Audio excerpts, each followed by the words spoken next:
नमस्कार साथियों, आप सभी का स्वागत है। मैं हूं शशिकांत कुमार। हमारे इस यूट्यूब मंच पर आपका स्वागत है। आज की इस वीडियो में बात करने जा रहे हैं योगी आदित्यनाथ कांवड़ यात्रा से पहले, मुहर्रम के पहले कई बड़े फैसले लिए। साथ में योगी आदित्यनाथ उत्तर प्रदेश में जो जातिगत राजनीति तेजी से बढ़ी, जिस प्रकार से जातिगत विवाद तेजी से बढ़ा, तो स्थानीय एसएसपी और एसपी को फटकार भी लगाया, उस पर भी हम बात करेंगे साथियों। लेकिन शुरुआत करते हैं योगी आदित्यनाथ के बड़े फैसले की। कांवड़ यात्रा से लेकर मुहर्रम तक कानून व्यवस्था से नहीं होगा समझौता, मुख्यमंत्री योगी आदित्यनाथ का बड़ा बयान। उत्तर प्रदेश के मुख्यमंत्री योगी आदित्यनाथ ने आगामी आने वाले पर्व और त्योहारों में सुरक्षा व्यवस्था को लेकर वरिष्ठ अधिकारियों के साथ उच्च स्तरीय समीक्षा की। मुख्यमंत्री ने सभी संबंधित विभागों के सहयोगियों का संयुक्ता से काम करने के निर्देश दिए। कांवड़ यात्रा में अनुशासन, सुरक्षा और गरिमा बनाए रखने को विशेष जोर देते हुए डीजे और ढोल की आवाज सीमित रखने को भी कहा। यानी मुख्यमंत्री योगी आदित्यनाथ जो कहते हैं कि ये कांवड़ यात्रा कोई सब यात्रा नहीं जो डीजे नहीं बनेगा, लेकिन इस बार मुख्यमंत्री योगी आदित्यनाथ कह रहे हैं कि कांवड़ यात्रा में जो आवाज है, वो डीजे का जो आवाज है, वो धीमी आवाज में रहे। इसके साथ ही योगी आदित्यनाथ कहते हैं कि सोशल मीडिया और ड्रोन के जरिए, ड्रोन के माध्यम से निगरानी तेज की जाए। यानी योगी आदित्यनाथ ने बड़ा आदेश दिया।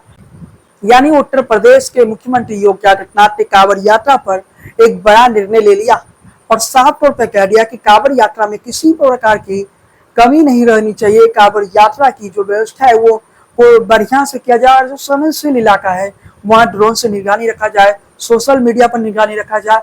योगी आदित्यनाथ का ये बड़ा फैसला कांवड़ यात्रा से पहले है। कांवड़ यात्रा 11 जुलाई से शुरू होने वाली है, उससे पहले योगी आदित्यनाथ का ये बड़ा निर्णय लिया गया है। आदित्यनाथ ने एक बड़ा बयान दिए। उन्होंने कहा कि कांवड़ के मार्ग पर खुले में मांस की बिक्री पर बैन होनी चाहिए। इसके साथ उन्होंने कहा कि हर दुकान त्योहारों को लेकर मुख्यमंत्री का बड़ा संदेश जारी होगा। कहा कि त्योहारों के उल्लास बना रहे, कोई शरारत न हुए। कांवड़ यात्रा में मुहर्रम और रथ यात्रा के लिए मुख्यमंत्री ने सख्त निर्देश जारी करते हुए कहा कि भड़काऊ नारे, हथियार, प्रदर्शन कतई नहीं किया जाएगा। मुख्यमंत्री ने जातीय संघर्ष फैलाने की साजिश हो रही है, आयोजक लोग बेनकाब करे।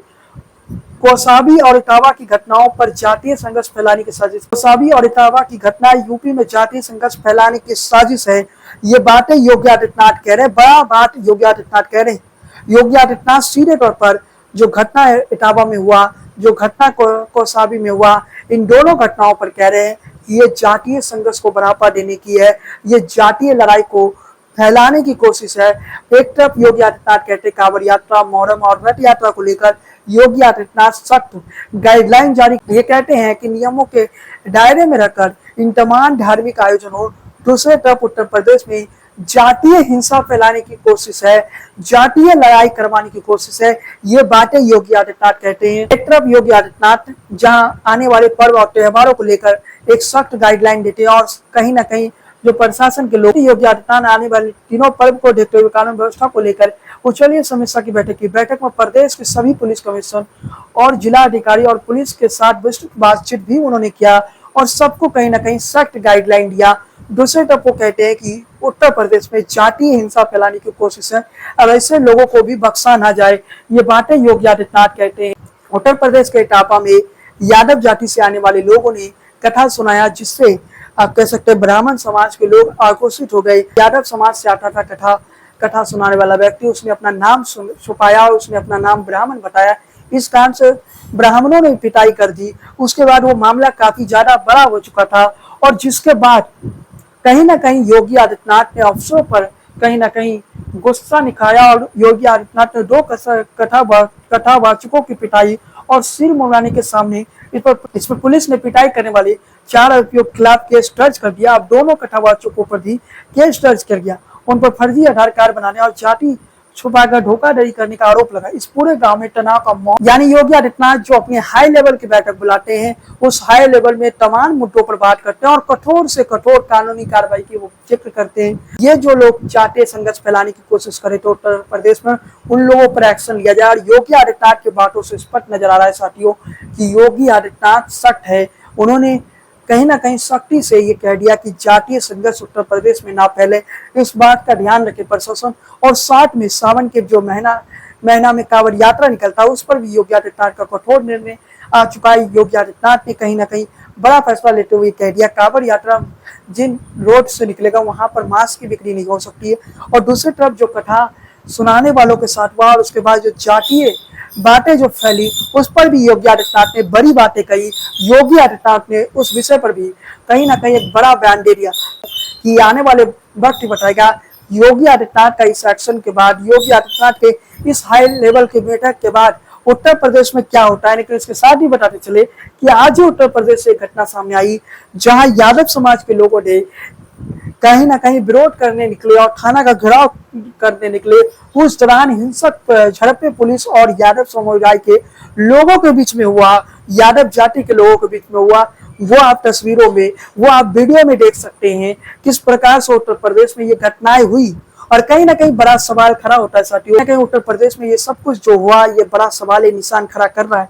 लेकिन इसके साथ ही साथियों मैं एक और बात बताना चाहता हूँ कि उत्तर प्रदेश के मुख्यमंत्री का ये बयान कि कुछ लोग जातीय हिंसा प्रदेश में फैलाना चाहते हैं, तो इससे बड़ा सवाल निशान खड़ा होता है। कहीं ना कहीं कानून व्यवस्था की फेलियर था कि एक व्यक्ति जो कथा सुनाने गया उस व्यक्ति को कोई कुछ और व्यक्तियों ने, एक जाति विशेष के लोगों ने पिटाई कर दी, वो उचित नहीं था। और कहीं ना कहीं उत्तर प्रदेश के कानून व्यवस्था पर सवाल निशान खड़ा होता है। मुख्यमंत्री योगी आदित्यनाथ के सरकार पर सवाल निशान होता है कि उनके प्रदेश में आखिर हो क्या रहा है। क्या योगी आदित्यनाथ का ये फेलियर नहीं माना जाएगा कि उनके राज्य में फिर से अगड़ी और पिछड़ी की लड़ाई शुरू हो गई, जहां एक पिछड़ी जाति का व्यक्ति कथा सुनाने आता है तो वहां अगड़ी जाति के लोगों ने यह कहकर रोक दिया कि पिछड़ी जाति के हो तो इसलिए कथा नहीं सुना सकते। ये कौन सी देश बन रहा है भारत। और कहीं ना कहीं बड़ा सवाल खड़ा हो रहा है। लेकिन इसके साथ ही जो आज विरोध प्रदर्शन उत्तर प्रदेश के इटावा में हुआ, जिस प्रकार से थाना को घेरा हुआ, पुलिस वर्सेस यादवों के बीच की जो लड़ाई हुई, ये भी सही नहीं था। जिन लोगों ने विरोध प्रदर्शन किया उन्हें शांतिपूर्वक विरोध प्रदर्शन करना था। अगर विरोध प्रदर्शन करना था इस प्रकार से थाने के घेराव नहीं करना था और इस प्रकार से हिंसा नहीं करना था जो कुछ आज उत्तर प्रदेश में देखने को मिला। लेकिन इन तमाम सवालों का जवाब आने वाला वक्त ही देगा। आज की इस वीडियो को यहीं समाप्त करते हैं। चैनल पर पहली बार आए हैं तो सब्सक्राइब कर लीजिए, बेल आइकन की घंटी को बजाना बिल्कुल ना भूले। जय हिंद, वंदे मातरम।